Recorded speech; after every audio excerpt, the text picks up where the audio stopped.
There's some Yeah, slow. I've never done it here, but a few buddies of mine, they go out regularly. They get all kitted up like in the dry suits or whatever, and they surf in the really cold water. Yeah, I'm sure even in summer it's still cold over there. Yeah, in Nova Scotia, it's okay. They got nice, the Gulf Current basically is the water they get. We get the Labrador Current, so it's Yeah, really cold water all year round. yeah. So because it's not frozen, it's just as cold on Long Island in the winter as it is by you, probably. I've seen the ocean get as cold enough to where the right along the shoreline, salt water is freezing, which is very, very cold. Mm, But the ocean, where the waves yeah. break, never ever freezes to that extent. At least not here. But it gets about as cold as salt water can get, and we still surf in it if it's just right in the winter and the sun's out, and we're Yeah, crazy. the only time I ever see like ocean water freeze is when it's like a small bay and you get all this pack ice and it just gets Yeah, pushed in there. yeah. If it's not But in moving. open water. Yeah, yeah, exactly. Um, but yeah, so we're live now. So Oh, are you recording already? yeah, we're recording, and if the connection is good enough, we're going out to YouTube, Twitter, and Facebook. All right. But so what's your background? Because I was in a Dirtbags call with you a little while back, and I know from Twitter that you're big into surfing. But why don't you hit me with the short backstory? So, all right, I'll give you the condensed version of my life. Let's say, as a kid growing up, I was always intrigued with how things worked, and I would like to take stuff apart. And I just was fascinated by mechanics and the logic of how things were engineered. And I think that's what's guided me through my life in terms of my choices and whatnot. I eventually found my way into the construction business after high school, a couple years after high school. On Long Island, there was a big clamming industry. I used to dig clams and make money. And that was a great entrepreneurial activity because I could just make up my own hours, as much money as I would need. I just got to go find enough clams. But I found out that you could actually work and not make money. You could be physically working and not finding clams. I didn't like that. So I ended up going in the construction business, eventually started my own company, to make a long story short. And for the last 30 years, I've been building and renovating homes. Surfing since I'm 13, which is more than 4 decades now. And uh, the idea of wanting to be free and do my own thing has just always been part of who I am. And like most people, I didn't understand money at all. But in my business, I recognized that I was only going to be successful if I could maintain a good reputation and be honorable and do the right thing and follow through and admit your mistakes, all the things that you believe are what it takes to stay in business and get referrals and survive. And it's worked. I think it's worked pretty well. I've done fairly well for myself. I've served a lot of people and built a lot of homes, and so there's this level of trust that's revolves around running a business and your customers, especially. So it happens to be where I work. I work on a barrier island where the homes are generally summer homes. It's called Fire Island. And most of the people are not around when we're working. We're working in the off season, and then they come in the summer to enjoy their homes. They don't really want us around unless it's an emergency. So they have to trust whoever they're going to hire, and it's a small knit community, and you, you can't mess that up. I mean, everybody's going to know right away. If you start screwing around, you're not going to last. So it's pretty obvious to me that that's the only way it was going to work. So back in early 2017, I was walking my dog, listening to a TED talk. A woman was talking about trust, and she connected Bitcoin with trust. So that happened to be my third touch. I had heard about Bitcoin 2 other times and dismissed it for various reasons, but this time it connected with my life on this trust level, and I needed to understand what she meant. And because of my curiosity on how things work, my dive down the rabbit hole was very technical. And not being a computer programmer or really, just being a computer user, but not really knowing how to work, how computers work behind the scenes all that well, or how to program them, none of that stuff. It was very difficult for me to understand the technical aspect of Bitcoin, but I could not possibly get behind it if I couldn't understand it. And for me, understanding really comes when you can explain it back to somebody that knows it and they say, yes, that's correct. So this works when you're trying to have a conversation with somebody, when you want to reiterate their point. If you do it well, they'll say, yes, you understand me. So I felt that for me to be able to explain it to somebody, or at least promote it to anybody, I needed to understand it so well that I could refute somebody telling me something about it that I knew was wrong, and I could explain it correctly. So it took me weeks, if not months, to really study it before I was even willing to buy some. And then, of course, for me, again, conviction is everything. If I was ever going to tell anybody about this Bitcoin thing, I had to own some. I couldn't be the guy that says, oh, you got to look into it. And someone says, well, how much do you have? Now, I'll never tell anybody how much I have, but to be able to honestly say, well, none, who the hell is going to listen, right? So sure. I had to go through the process all on my own. I had nobody in my life whatsoever to show me anything. It was literally everything off the internet I had to learn. So I had to learn to set up an account, learn to get some Bitcoin myself, learn to transfer it onto a hardware wallet. And literally, like one of the things I did, it's part of the reason we know each other. I heard on a podcast, from the very first one about trust, I said, I start searching Bitcoin, listening to every podcast I could find, trying to make sense of what was true. Now, this is early 2017, so the ICO craze was all over the place. And that was a lot to absorb because now I had to try and figure that out as well and decide if it had any equal footing with Bitcoin. Again, the technical analysis that I had to do allowed me to be able to see very clearly the separation with Bitcoin and everything else. I tell people when I'm explaining this part of it that there's a technological wall, Bitcoin's over here, and every other altcoin is on the other side. And they will never get to this side, ever. So Bitcoin will always maintain a unique place within this entire ecosystem the others can never have. And we know that because of its unique birth and its trajectory and the path it took to where it is today. That can never be replicated. I like to say that you can only invent digital scarcity once. So the rest of them are just copycats. And we know because of what's happened that Bitcoin makes sense and it's the only thing that matters. But this whole thing around how it works, the trust aspect of it, the figuring out between Bitcoin and everything else. I read like dozens of white papers. I really had to make sure I knew what the heck I was talking about.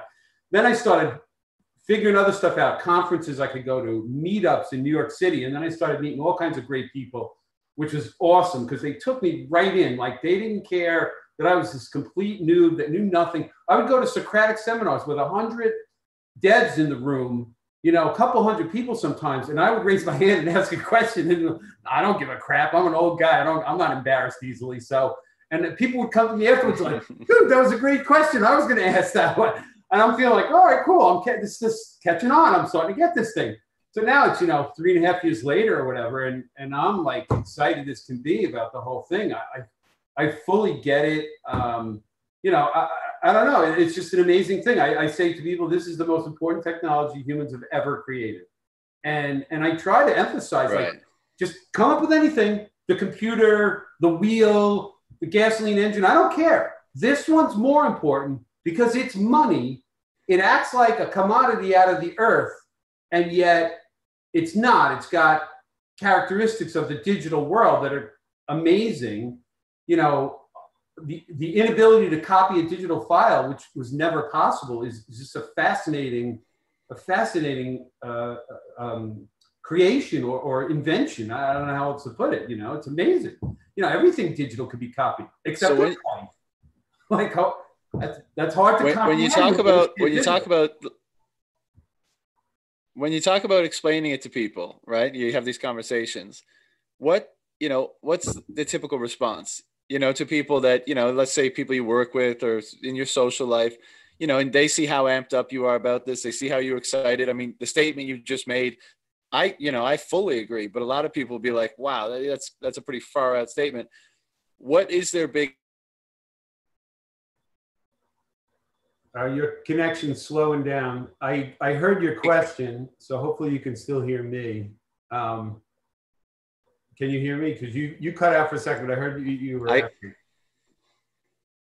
I can hear you. Can you hear me again? Yes, yes, you're back. So I realized a long time ago, through various side ventures I became interested in while I was building my construction company, that people don't take you very seriously if it's not your field. So unless they're already interested in something, for you to get them interested in it, if they don't see you as an expert or see you as somebody who knows what you're talking about in that field, most people just don't listen. It's hard to get people's attention, and you can get people's attention who know you, like you, and trust you, but they still may not listen to you at all. I mean, some of my very closest friends don't own Bitcoin. They still think I'm somewhat crazy. They don't spend the time to research it. And I just think it's because they see me as a surfer dude like them. And what do I know about money or whatever? And luckily, a long time ago, I got over being offended by it all. It's not worth it, because people are only going to do what they want to do. All you can do, lead a horse to water kind of thing. You can only just tell them about stuff and then feel bad for them when they regret it years later. And I already have people, and for me, it's only a couple of years, but I already have people going, oh man, I wish I'd acted sooner and faster. But not a lot. I can honestly say most people in my circles are still no coiners, and they still don't take they don't put in the effort to do the homework to try to grasp what this is, no matter how much I tell them. And I give them, about my business card, right? I got to find it. Where did I put it? Oh, crap. Do you know about my business card I made? Shoot, I forgot where I put them now. No. I think I got one in my wallet. Hold on. Yeah, here we go. So this was my shortcut, right? So I already got on 2 other podcasts because of this little business card. I'm glad you didn't even know about it, which is actually kind of good. I was, because I would say to people, you should look into this and try to teach them in a 5-minute conversation why this was so important, which of course is nearly impossible. I couldn't even think of good resources, and sometimes I would write them down, and it doesn't go anywhere. So being Surfer Jim on Twitter, I decided to find an old picture of me surfing, probably the biggest wave I ever have a picture of me on. And then I superimposed a whole bunch of information on the card, front and back, which is Bitcoin resources. So I'm going to hold it up so you can see. So that's me surfing, and I can't hold it. I can't hold it steady. But basically on there, it says all kinds of stuff. I get the gist. It says don't trust, verify, proof of keys, all kinds of different little sayings. And then it's got like the Nakamoto Institute, Bitcoin dash resources, 21 lessons, all these good websites that you and I would send somebody to if they asked us. And then on the back, I filled up the whole back of the card as well. And that's all different books and podcasts and people on Twitter that are worth following. Because again, 3 years ago, I didn't even know what Twitter was. And I'm an older guy. I never did Facebook. I don't care about this social media crap for the most part. And now I use Zoom. I'm on Twitter. I got Telegram channels. I'm like, what the heck happened to my life? But this is communicating with like-minded people in this day and age, right? So I've been communicating with people my whole life. I got between friends and family and customers and suppliers and subcontractors and people I work with. I know a lot of people, and you got to communicate with people. That's how things get done. So after hearing somebody say you got to follow people on Twitter if you want to learn about Bitcoin, I went, well, I guess I don't have a choice. I gotta, I considered whoever said that, I don't even know who it was, to be somebody worth listening to. It seemed reliable enough, and I had to find information somewhere. So I just started following people on Twitter. I had to learn how Twitter worked, obviously. And then one thing led to another. I got, again, people would teach me things and help me set up, the meetups in New York City, for example. They use an app called Meetup. So I had to learn how that worked and get on that and set up an account. And this way I get the notifications of when the meetings are, and I could sign in and they know I'm coming. And it's been great. And there's social meetups where you're just hanging out in a bar talking to people. And then there's technical meetups where you're learning. And it's been fantastic, So all of these things combined have taught me a ton about Bitcoin, obviously. I've met people from all over the world. As we started talking about earlier, the Dirtbag Fridays, where a bunch of people get together and just talk Bitcoin, is fantastic. You got all these people from all over the world, like-minded people, helping each other, teaching each other, helping to, spread the word to those they know and love. This is an important thing, this Bitcoin. It's important for humanity. People just, it's fascinating because I see this gigantic implication for humanity. Bitcoin is going to change the life of every human on Earth after a few generations, or at least it can. And it's probably the only thing that can. Like, I don't see any other force on Earth that has the capability to transform humanity in a good way other than this protocol known as Bitcoin. And simply because, as you know, I don't have to teach you anything. This is for anybody who's listening that doesn't understand this stuff. Humans have figured out that they need this thing called money to operate. Going from barter is very difficult to transact lots of different items. And people figured out a long time ago that if we could use an intermediary, this thing we call money, we can divide up labor and we can all become more efficient, and collectively we all get more because of it. And that's a really interesting concept, but it's really just a tool. Money is a tool, and money used to be a free market tool that humans had available to them, ultimately in the form of gold. As we know, the history of money led humans to use gold as the best type of thing for money. There were other metals known as monetary metals that were also used as money by different cultures. There were also things like beads and feathers and shells that were also used as money at one time or another in different cultures. But ultimately, money needed to have certain properties. We all know certain things like scarcity, indivisibility, fungibility, recognizability, portability. Those things were the best combination of those things were found to be in gold. And one of the most important is scarcity. Things get more valuable when there's less of them and people want them. And with something like gold, which doesn't deteriorate, people realize human beings all over the planet in different cultures at different times actually came to similar conclusions. This thing they found in different parts of the earth called gold worked as this thing we could use to transact, and we'll call it money.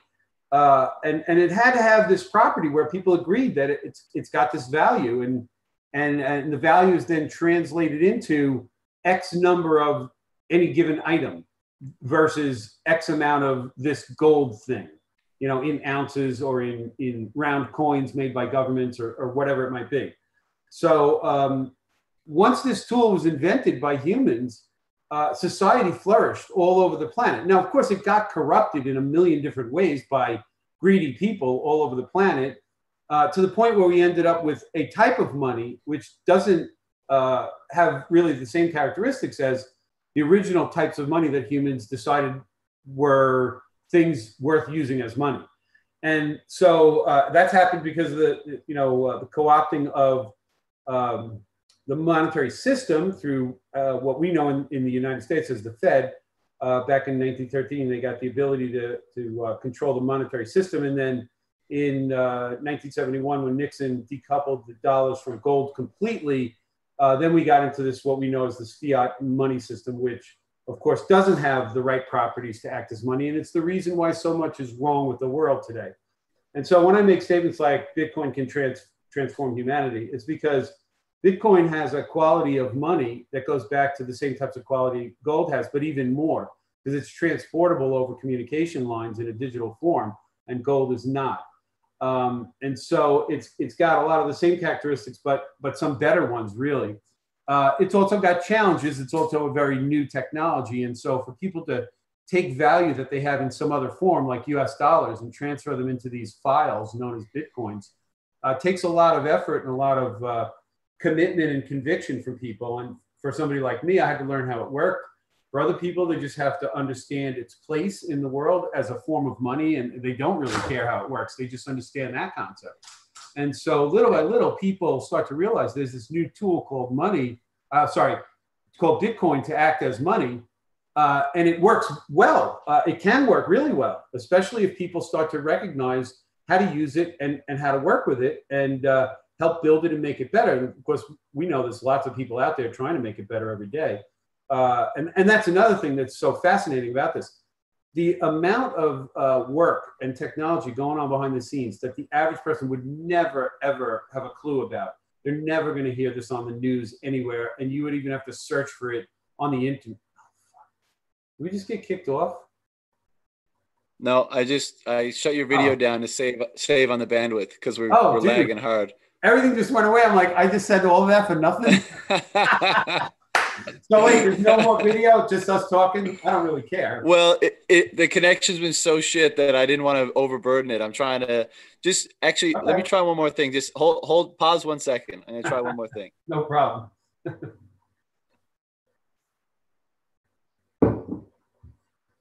You still there? I am. All right. I'm going to try that. I'm going to turn on the videos one more time, give it a whirl. And if they're, again, I'm just going to nix them both and we'll just be on voice. And there you go. Right. Nobody really needs to see us, I don't think. when I watch these, well, go ahead.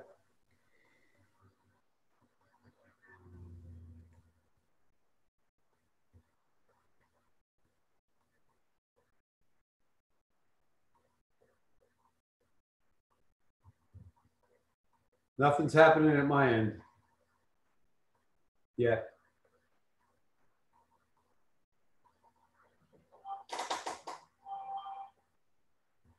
All right. I see you again. Oh, you're back. Well, you are. No, I guess I gotta put my video back on. All right, hold on. Yeah. Let me do this again. Oh, come on. You cannot start your video because the host has stopped it, it says. You got to turn me back on somehow.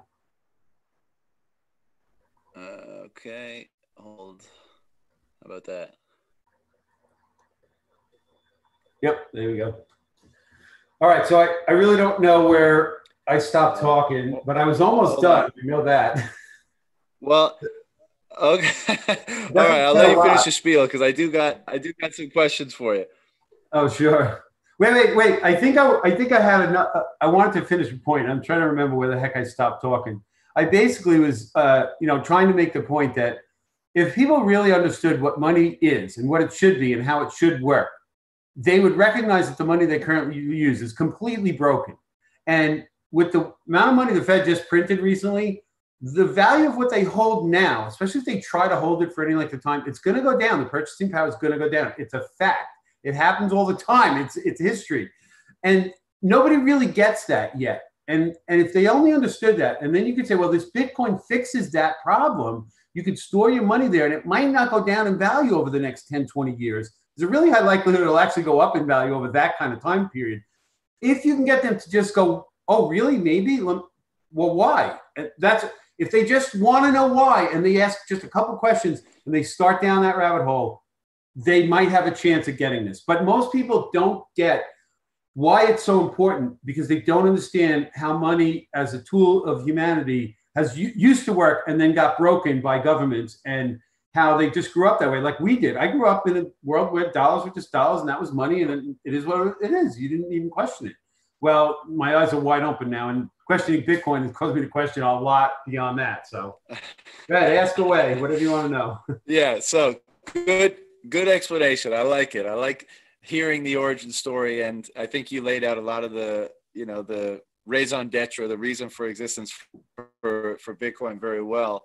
And I think the landscape and the environment we're in right now is certainly giving a lot of people who had never thought about these subjects before a little bit of pause for thought, just because everything is so unusual. The measures are so extreme that even the most disinterested people are starting to hear the word trillion a little too often to just ignore it, But before we get into the current landscape, I was fascinated by the fact that you said that in your career, trust had always been, like a very important element of your work. It was required for you to be successful in your work, the element of trust. And because I'm always curious about what about Bitcoin hooks people initially, because, a lot of people see it and they just, nope, you don't, when you first encounter it, you don't know it's the most revolutionary technology that the world has ever seen. You just think, it's another thing that's happening in the world today. So was it your relationship and familiarity and recognition of the importance of trust, the thing that kind of caused you to spend the time to learn more about Bitcoin? Like why take the time to learn more before you know what it is?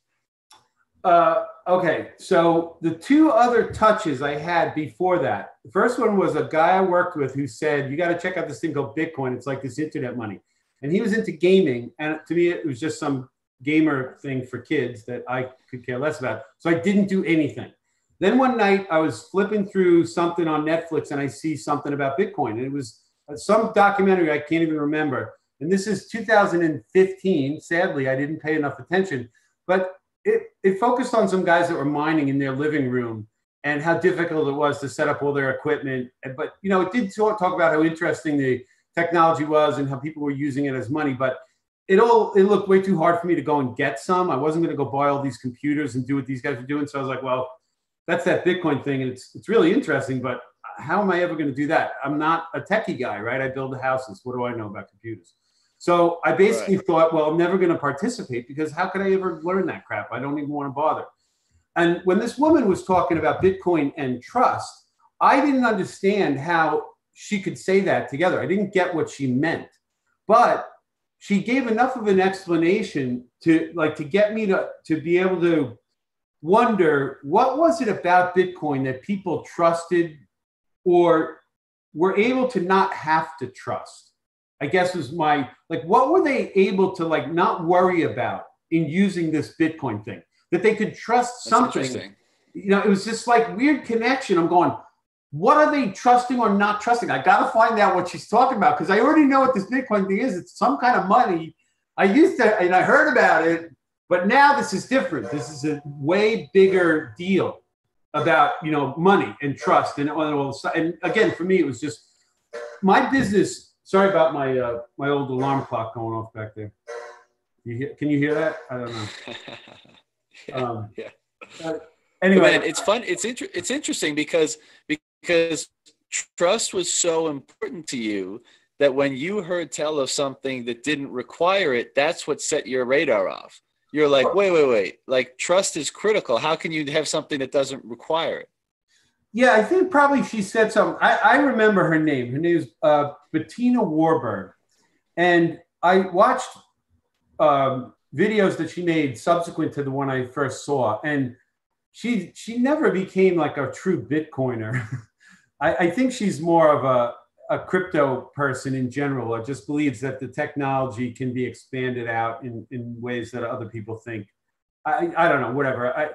She never became a thought leader in Bitcoin. Most people I've ever mentioned her name to don't know who she is, but you could Google her, Bettina Warburg. She's a good speaker. She has other talks about other things, but this one thing caught my attention.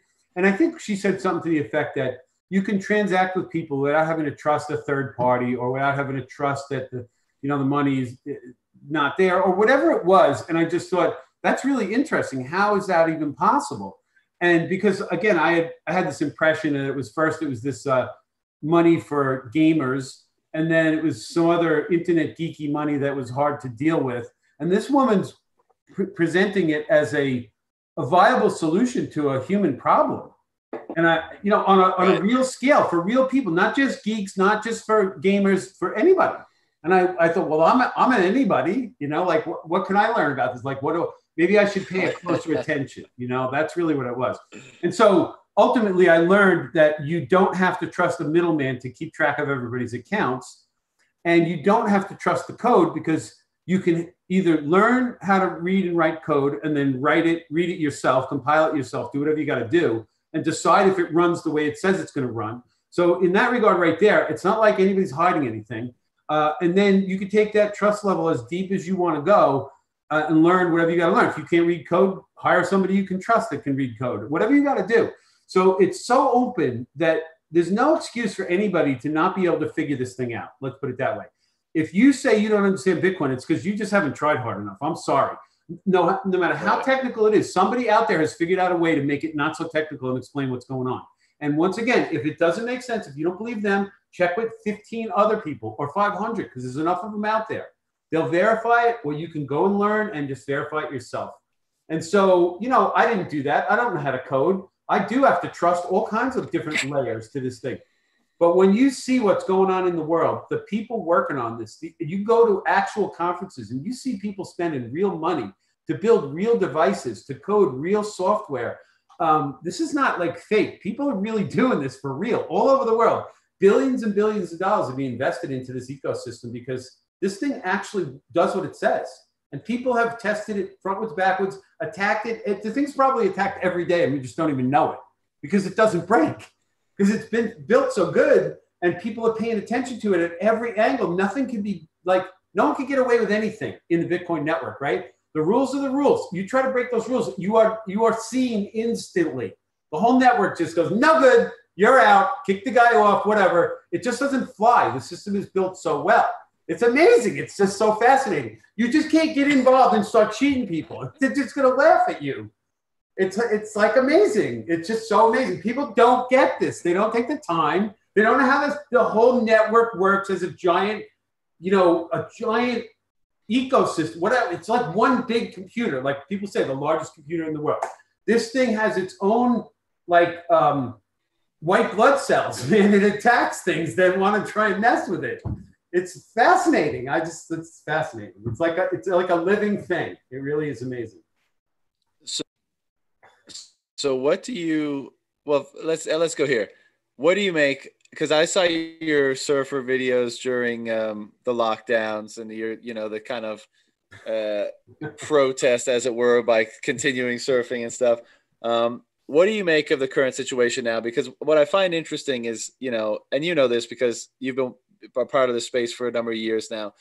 We've all been talking about all these topics for a long time, right? Like this is the current circumstance is kind of surreal because we've been saying these exact things, we're predicting these exact things, and now, and fair enough, as COVID as a catalyst, it's all happened more quickly. I think the timeline's been pushed forward, but like all of this has been predicted.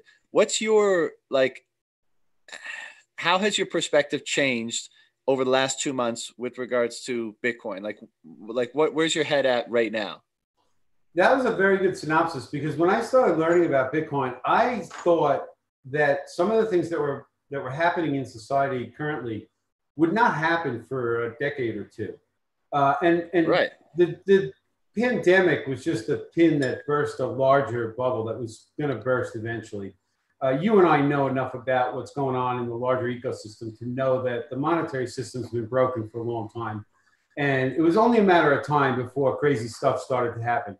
I mean, anybody with any kind of rational, half an education has to be able to see that right now the stock market should not be going up.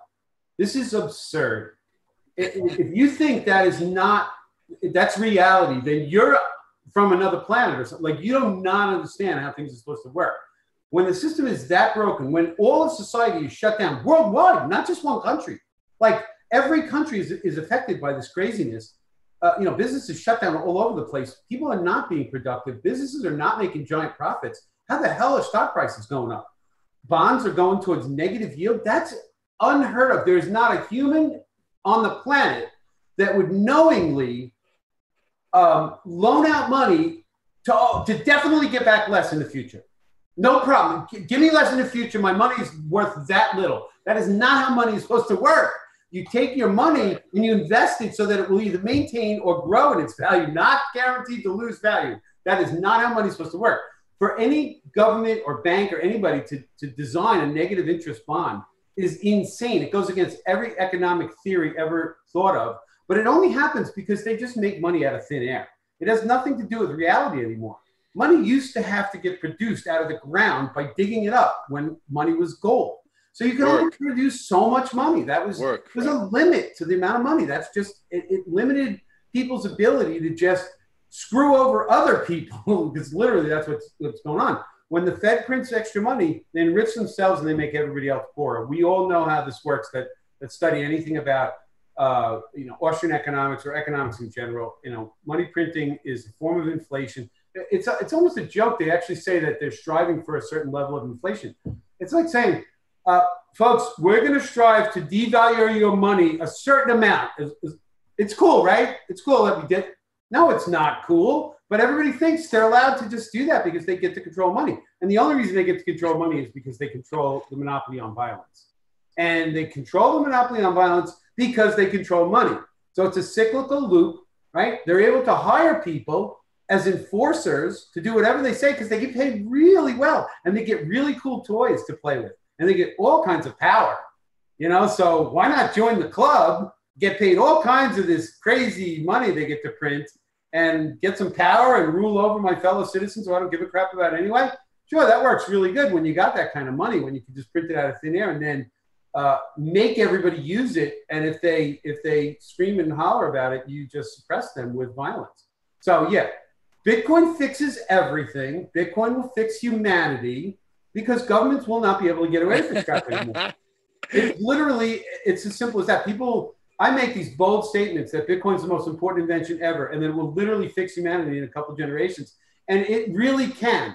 It really, really can, because humanity just needs a solid money that nobody can corrupt. We did pretty good on the gold standard. Humanity progressed tremendously through the Industrial Revolution and everything else because gold was money, and people were able to save and invest and whatever. It got corrupted, as we know, but Bitcoin is the savior of the planet as far as tools for money go. And, humanity will collectively get this over time, but it's only because of pioneers like me and you who are going to bang the drum till the day we die. I'm just going to be like the most crazy advocate for this thing. Like, anybody wants to talk to me about Bitcoin, get ready, because I can talk all night. Obviously, evidently. But let me ask you this, right? So we're, with the lockdown, with COVID, and with, what's going on now, all these crazy measures, as you say, stock time, all-time high, unemployment's reaching Great Depression levels, all this dislocation everywhere, nothing makes sense. What do you think will be the kind of midterm effect of big? Broke up a little. What's the midterm effect of what? Go ahead, now you're back. Yeah, of Bitcoin on governance structure and politics. Because I think we exist in this paradigm, and when I have a lot of these conversations, a lot of people just can't imagine a world where politics is different, right? Where it's disintermediated by not having control of the printing presses, not being able to create money out of thin air, because that dramatically changes what a governance system can do, right? If they can't just create money out of thin air, they're dramatically limited. So what do you think Bitcoin's effect will be on governance in the future? Did you get that? Yeah, I did. And I keep trying to envision ways that any government would transition to use Bitcoin as their money. And immediately the first thing that comes to mind is they're not going to want to. None of them are going to want to, because they lose a lot of control as soon as this happens. Because if they understand what they're changing to, they're going to have to realize that they lose control in many, many ways. And they become much more accountable. There's all kinds of things that have to change. And so I don't see governments, especially the US government, adopting Bitcoin as money for a couple of generations of people owning Bitcoin themselves and then becoming politicians. I don't think until enough politicians have skin in the game will they actually consider the humanitarian value that Bitcoin brings to the table. I do think that if this were to play out, those politicians that grow up with Bitcoin in their life through their parents or wherever, I think it will, I feel like it has to push them towards being more upfront, more honest, more accountable. Because I think hard money forces you into that. Like, the ability to print money enables people to be so corrupt and pay people off and get what they want. You can't do that if you can just make money out of thin air. You have to earn it first. You have to get people to give you actual money, right? There's a big difference when you have to get actual money out of people voluntarily. Like, politicians raise money all the time, but that's just nothing. That's the tip of the iceberg of what's needed to become a president, let's just say. You need all kinds of billions way behind what people donate to get to that level. And these people could never have that anymore. And ultimately, as a result, I could see a couple of different scenarios, but I don't see a federal level government, at least our size government, adopting Bitcoin until most people in government already have it. And even still, I I question how people in government would hold and distribute Bitcoin in terms of income that they take in and payments that they have to make out. You know, how many different departments are going to keep Bitcoin on hardware wallets? How many different multi-sig setups are going to have to be set up so that the people within government who don't want to trust each other aren't stealing the Bitcoin out of the government by sending it to some coin join, but when no one's looking, you know, there's all kinds of different challenges that come up with a government using Bitcoin as money. You know, the accounting systems they have now aren't going to work. They got to learn some new stuff. So there's all kinds of weird challenges. But because of that, I actually see that decreasing the power of large governments and putting the power back into much smaller governments and allowing smaller autonomous towns and counties and cities to start adopting Bitcoin sooner because they got less logistics to worry about, less people, less payroll, less of everything. So like my little town, which maybe has a couple 100,000 people in it, you know, maybe they could handle figuring out how to deal with Bitcoin within their township once everybody in the town owns it, uses it already. I'm talking a couple generations from now. I just don't think this is going to happen quick at a government level. I think it's going to happen at a grassroots level in society first. And governments are going to ultimately be forced to use it because people are just going to opt out using their crappy money someday. But, you know, I don't know. It's a weird thing to think about. Go ahead. I was just going to say, you know. Okay.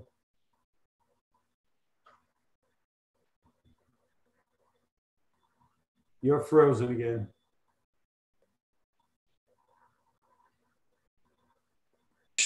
Rate of fiat money can continue. What about fiat money? Let's can you hear me? Yeah, voice is back, video's frozen. It's all right. All right, your video, I'll kill mine, and hopefully we have better voice. All right. So yeah, I didn't hear whatever the next. I was just saying. So how long do you think this? Go ahead. So you turn off your video. Turn off your video. Yep. So there we go. No, I was just saying, how long do you think this can persist? You know, there's cracks everywhere. How long do you think this existing fiat paradigm can continue? That's a tough one because so much of the world is still reliant on it. You know, when they started printing all the money, my first thought is, wow, we're going to have hyperinflation. But then my second thought was, yeah, no, I think that's going to take a while because with the US dollar being the world reserve currency, we get to flood the entire planet with more of these things. And people will suck it right up because they'll rather have our stupid dollars than whatever crappy money they already have in their local country. And that goes for almost any other country on this planet, even, you know, the developed countries. So I don't see the hyperinflation thing happening soon. I see our government and the Fed riding this thing as long as possible, which could be years easily. It's not going to happen. Nothing's going to happen before the next election. That's for sure. I think Trump's going to get elected because somebody that wants to make sure this thing keeps going is going to make sure of it. Because I think they got more of a chance of just letting Trump hang out there than getting somebody new rocking the boat. I don't know.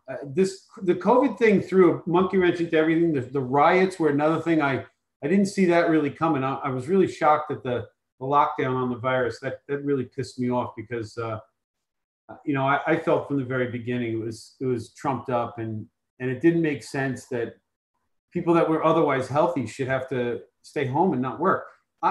I was saying earlier that I work on this barrier island. When this thing hit, it was winter. There's nobody there. I work with a few guys at a time. There's nobody around. Like I could have easily worked. I was a danger to nobody else and nobody was a danger to me. And yet the municipality, this little incorporated village that has like 5 people that run the whole town, was like, no, you can't work. We're locking it down. And I'm like, what are you kidding me? There's no one around. It's wintertime. Sorry, the state told us we can't work. And so like this little stupid little incorporated village, which is just one lower level of another government, you know, they're beholden to the state because they're, you know, they probably because they take free money from the state at some level, but because they're a municipality and for whatever reason, they're tied to mandates that come down from the state. So Andrew Cuomo, you know, one man writes words on paper, and this little village over there in Fire Island the guy who runs it, he decides he must abide because he's a puppet. Like he doesn't get that. That's insane. And all of a sudden my life is ruined. I don't get to go to work. And, like it's insane. My customers don't get their work done. Other people I employ don't get any income. It's insane. All because of it's bullshit. One man in Albany said it's all dangerous and everybody needs to stay home. And, like I go on the website and I look, construction crews are legal, but only if they're like essential. And, then you look up essential and I don't count. You had to be on a road crew. Oh, you mentioned my YouTube videos during the lockdown. Sure. So luckily I was shocked. The beaches were never closed. But then again, there's very few people on the beaches in the winter around here. So like all March, April, and May, I was surfing as much as possible, until I could finally start working again.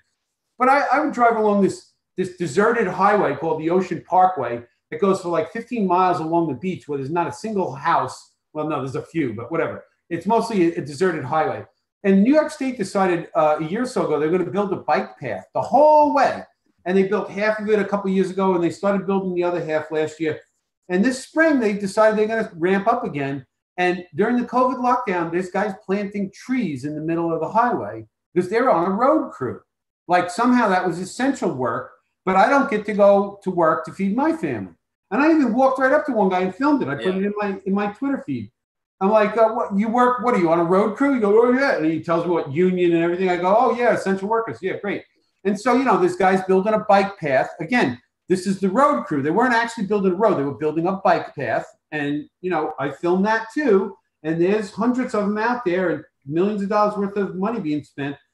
But I didn't get to go to work. Like I just couldn't fathom any of it. It's all bull crap. And it's turning out, I see all kinds of evidence. This has just been a big ruse. Like this never needed to happen. I mean, how do you explain all these rioters out there? Now it's okay to go and riot. I just saw it. I had to retweet it because I saw the stupid rule. Somebody actually wrote down, groups of 10, private groups of 10 is a maximum, but protests of 100 or less are okay. What? What the hell is it? Because it's a protest, the virus is going to stay away from the 90 other people? What does that even mean? Who comes up with this? I mean, my tweet was something like, I feel bad for any human that depends on the other human who wrote that. Because how do you actually write that and think this is logical? This makes some sense. Let's put this out there. Like this whole thing has just been astounding to me. And, so much of it is because people think that authority matters and that there are people out there that somehow have found their way through life to become experts and we need to listen to them. And so many of them are just stupid and ignorant and don't know what the hell they're talking about. And they just got the job. And other people don't get that because they're so busy with their own life, in the rat race of trying to catch up because the fiat money system has been broken for years. And, we're all debt slaves to a broken money system. I mean, it's just such a joke. Whatever. The whole, I had to laugh though. Sorry, I just want to finish because I did tweet out some surfing videos because I was at the beach all the time. And thankfully, everybody at the beach, lots of surfers, even other beachgoers, were not wearing masks. They were down with their families and their dogs. And I'm filming all this and I'm going, oh man, thank God I'm not the only one. There's other sane people out here. I don't know why, because I live in a very densely populated area. And every time I go to Home Depot, I'm the only one not wearing a mask, literally the only one. And everybody looks at me funny. But at the beach, I don't know. Nobody's wearing them. I'm stoked about it. Yeah, man, there's just madness everywhere. And like in the last couple of months, it's just been magnified so much. And I don't know what to make of it. Like one, yes, like the COVID everything is a very convenient scapegoat for a lot of other things, but at the flip side of that is I usually don't attribute to malice what I can attribute. Oh, you cut out. You don't attribute to malice what you contribute to. I've heard the same. Incompetence. Yeah. Incompetence. For sure. And there's incompetence on a mass scale. And again, like, I don't know, I'm sure there's ulterior motives here and there. And like COVID may be a scapegoat and whatever, but I'm just astounded at the low level of discourse around all these subjects that allows them to unfold in the way they're holding.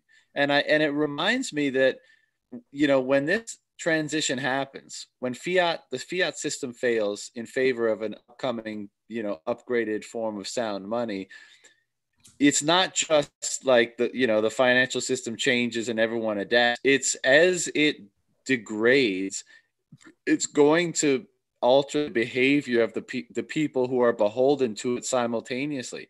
And we're going to see more and more absolutely insane behavior on a mass scale. And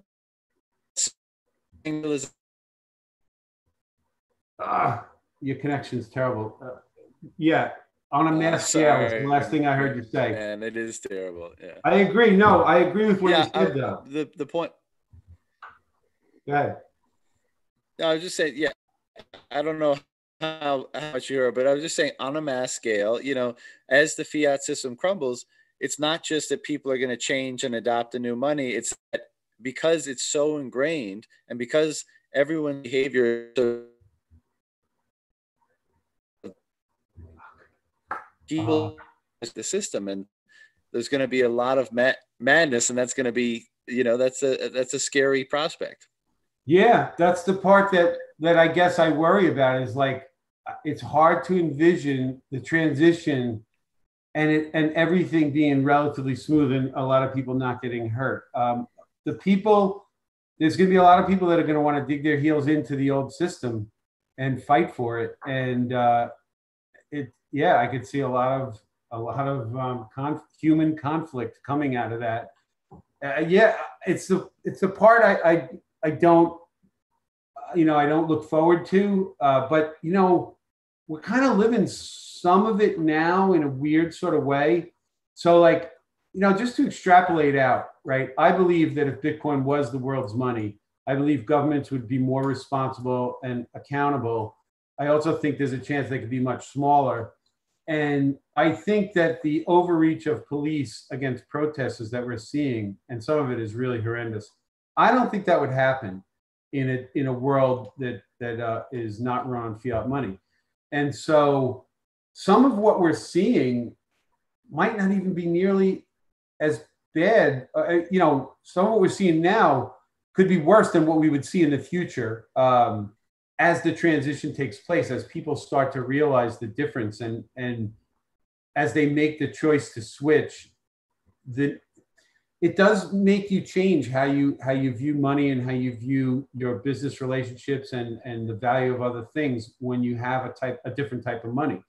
And if you make the mental switch to say, I want this, or I'm going to adopt this, or I'm going to consider this, I think it forces everybody to start acting somewhat differently. For each person, it's different at a different speed, at a different level, different parts of their life. But I know many people who have improved their health because they learned about Bitcoin. They certainly have improved their knowledge about money in general. Also, their knowledge about economics, which I have to say for me, I've always been intrigued by economics, but I know a lot more about it now. Politics, and a lot of other things. You learn about things you didn't even think you cared about all of a sudden. And I think that causes people to change in ways they never would have even thought to change or thought they would have needed to change. And so I hope that it might be a nice, slow, and fairly painless transition, less than what we're seeing right now with the amount of violence in both directions is really horrible.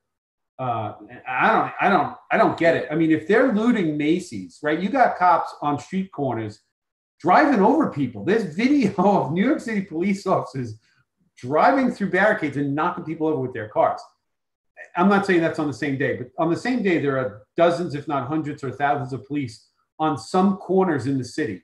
And on another corner in the middle of Manhattan, Macy's, huge, giant department store, been around for 100 freaking years, is getting ransacked, and they can't send some cops over there to catch those people?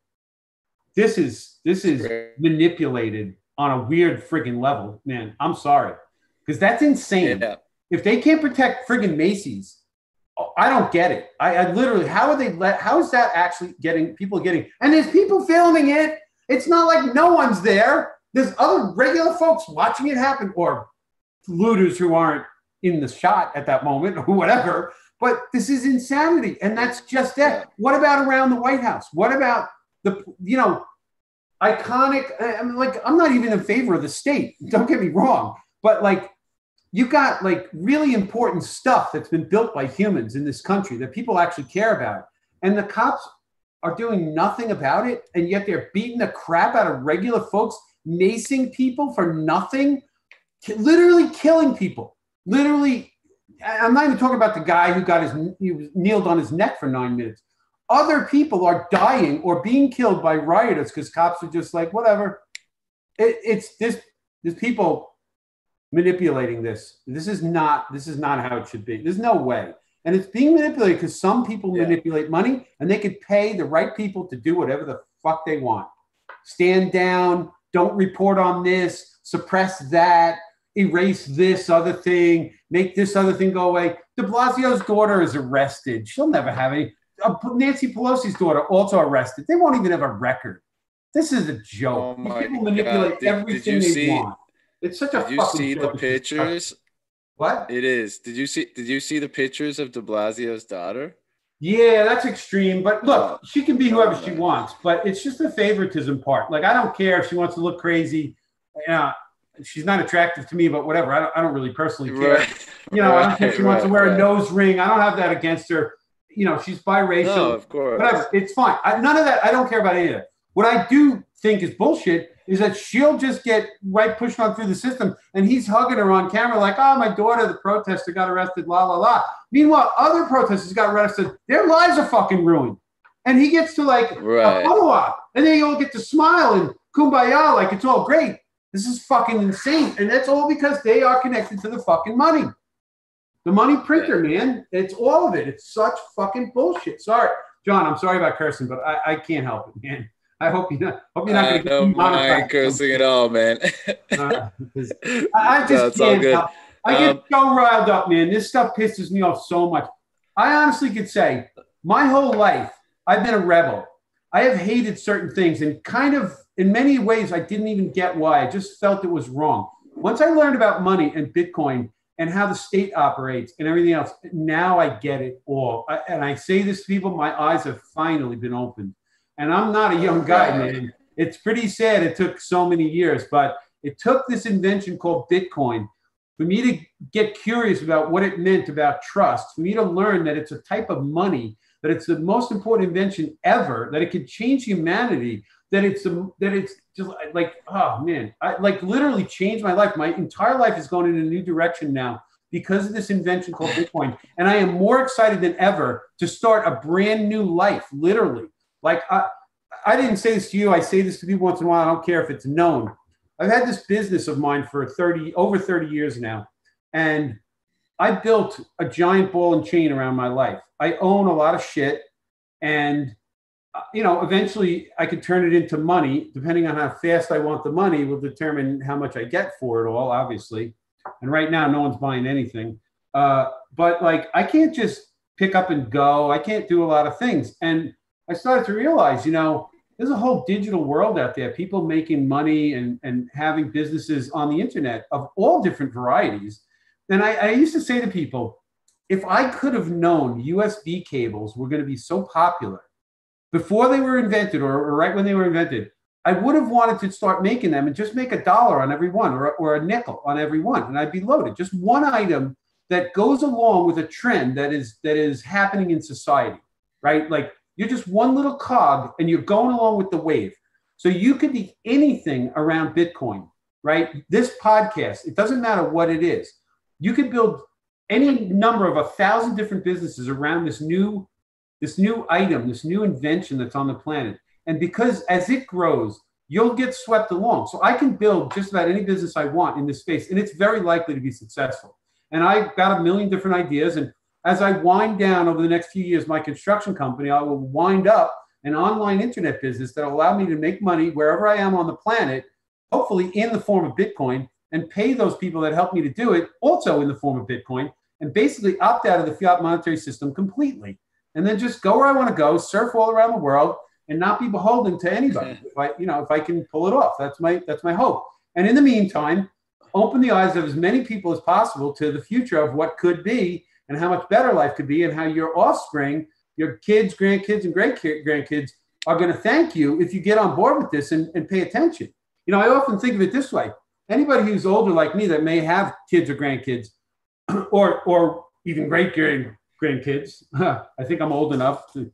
I don't happen to. Anyway, the idea is though.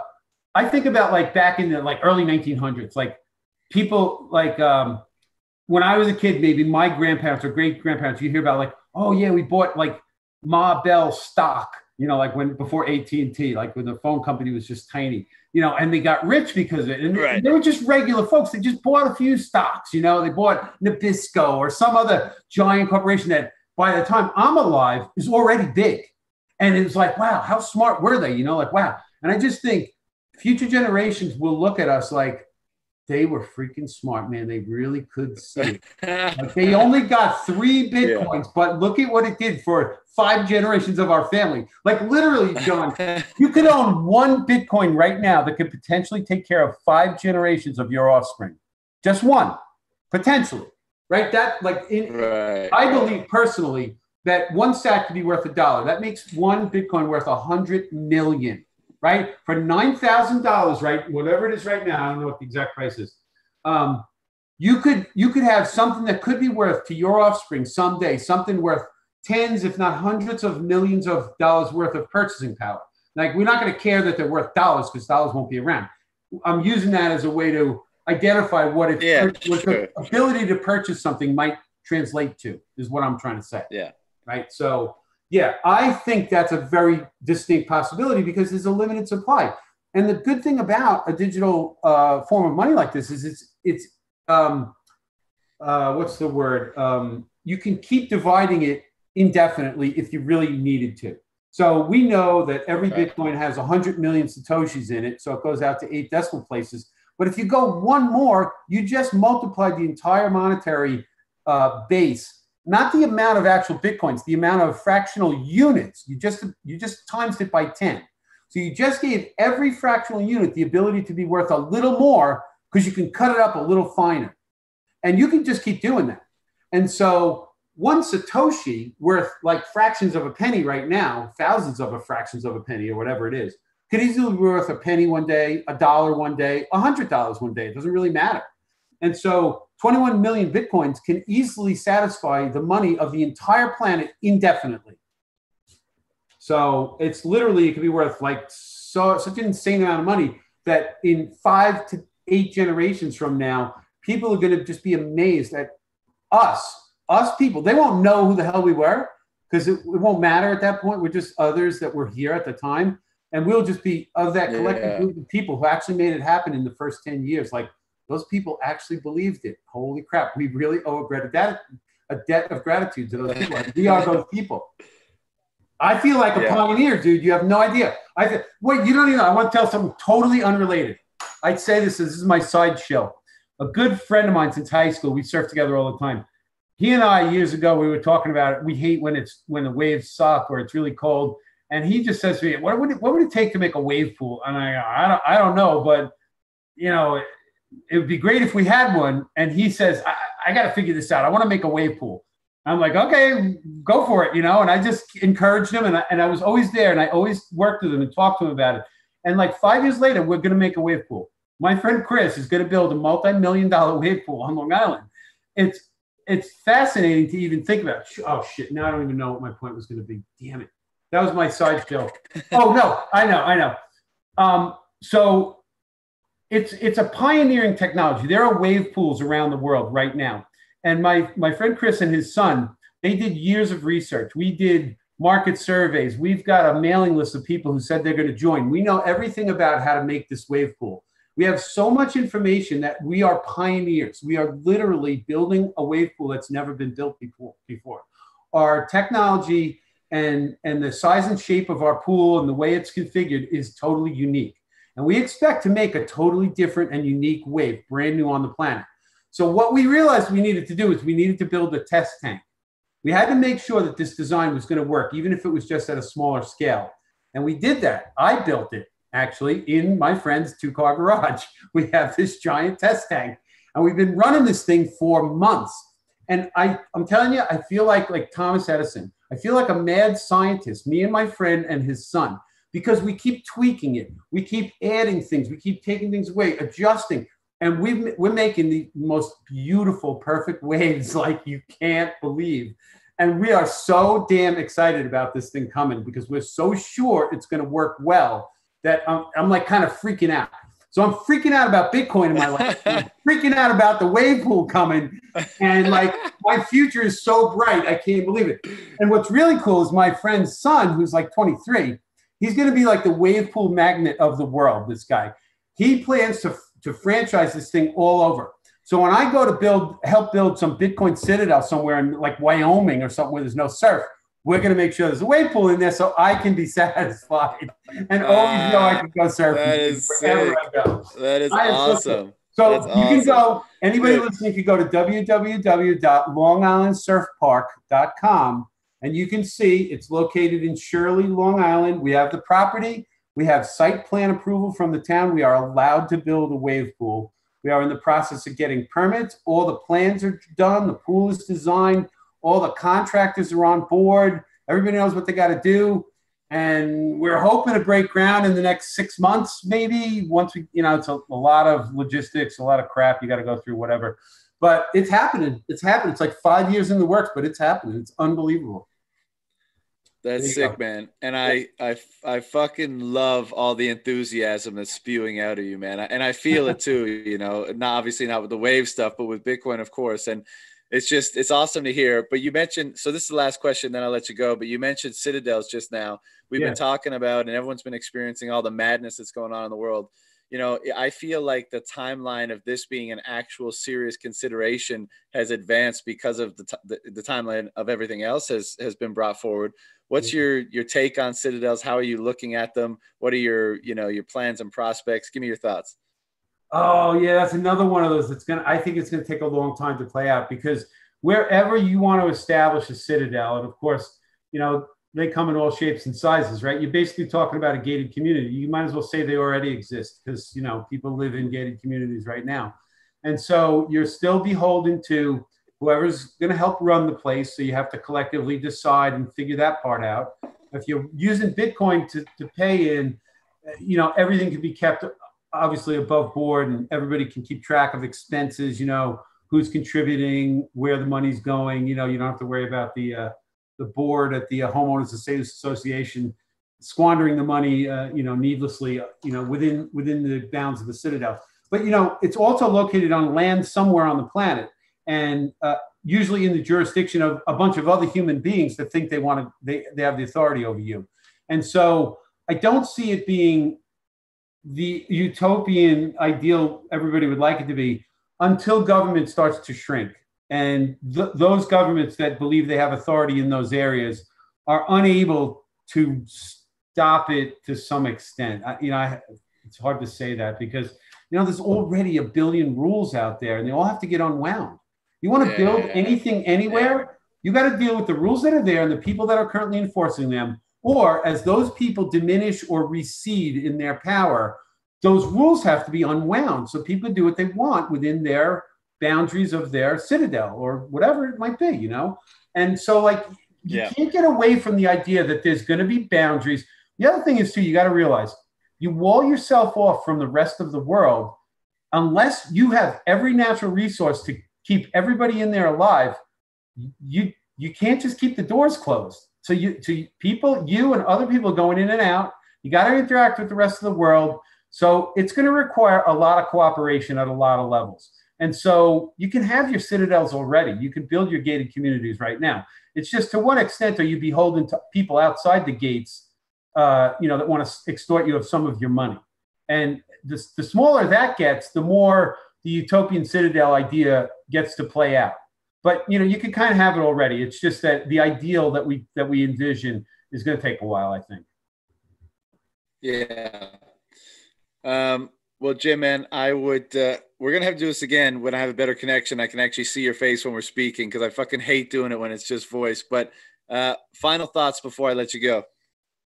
Ooh, well, you know what? I just really appreciate you even wanting to have this talk with me because it's hard to say this much stuff. Like you just let me ramble. And I kind of like being able to like give a lecture in front of a bunch of people and just ramble like I just did, because they just have to sit there and listen. You're good, man. You know, I and like the fire. I like the passion. I know what I want to say, and if I you know, if I'm not distracted in any way, I think I can keep my thoughts going in a good logical order that gets the point across. At least I hope so. I mean, I'd love to hear whatever kind of feedback you get on this show, but you know, I like the opportunity, and I part of the reason I wanted to do this, not knowing which way it was going to go, was the idea that I want people to hear what I think this all means. Because although other people say the same or similar things as me, like everybody, I'm unique. I have my own way of saying stuff, my own way of visualizing and approaching, and I've got my own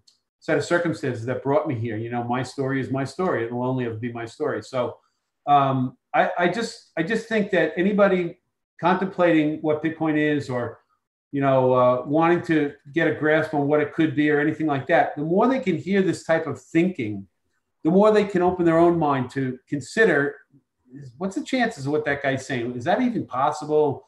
You know, like what makes him think that? And just get people digging deeper, do more research. You know, don't trust AirFi. Don't just listen to me. You know, I got my opinions, but I got them for a reason. I did my homework. I did a lot of research, man. I think I know where I'm coming from, and I think I know what I'm talking about for the most part. My predictions for the future, hey, that's anybody's guess. But I can tell you how we got here pretty clearly. And I can see what's broken, and I can see how this can fix it. So I'm pretty bullish on the whole thing. And I appreciate you giving me the chance to just sit here and spew out my thoughts to people. And I hope I don't bore too many people. And I hope I get people excited to get behind Bitcoin and change their future, help change the future of humanity and future generations. That's really, honestly, you know, this will outlive me, I anticipate, without a doubt. And so any effort I put into this is for the benefit of people in the future. Any Bitcoin I accumulate and leave behind is for the benefit of people I leave it to. But yeah, I don't want the system to fail, but you know, I couldn't make it fail even if I tried. So, and I can't make it succeed no matter how hard I try. But as long as we all keep trying, it's not going anywhere. So this is just me putting in my little 2 cents, my 2 sats, as they call it. Well, man, I really appreciate your 2 sats. And on the point that you just mentioned, you know, this is the exact reason why I wanted to do these kind of spontaneous daily discussion, you know, live streams with people, because I totally agree that everybody comes at this from a unique perspective. Everybody communicates their interests and their journey around this thing in a different way. And everyone has a different doorway, and everyone has a different background, and everyone has a different perspective. And I think it's helpful that people listening, you know, because everyone responds to different styles of communication, backgrounds, you know, interests, all that kind of stuff. And I think it's good to just kind of show that, like, this isn't the domain of any one particular, you know, category of person. This is for everybody. And I love to get people on to just discuss like why it's interesting to them, what they think it can be, why they think it's important, all these things. So, and you know, having you on, man, like I said, we got to do it again when I can see you, because I just love the fire, and I want to get the whole experience sometime, but we'll save that for another one down the road. Look, but, I totally, what you just said, I totally agree with. Like, everybody, you know, with all the different perspectives, there's something that I said will hit the right person, you know, whether it's the whole talk that hit me about trust, or just the idea that I run a business and, you know, they can relate to that, or it doesn't even really matter. But yeah, you got to hear a lot of different stories. And I think what you're doing is a service to the community by giving people like me an opportunity to just, you know, spew out a bunch of crap. So thanks. I appreciate it. And I'd love to do it. I'll do it every week. You know, I don't care. I'll go on a podcast with anybody anytime, dude. Like, you know, awesome. Well, tell your friends. It's been my pleasure, man. We'll definitely do it again soon. I'll hit you up in the next few months. We'll do it again. All right, John. Great talking, man. All right, brother. Yeah, you too. Take care, man. All right, bye.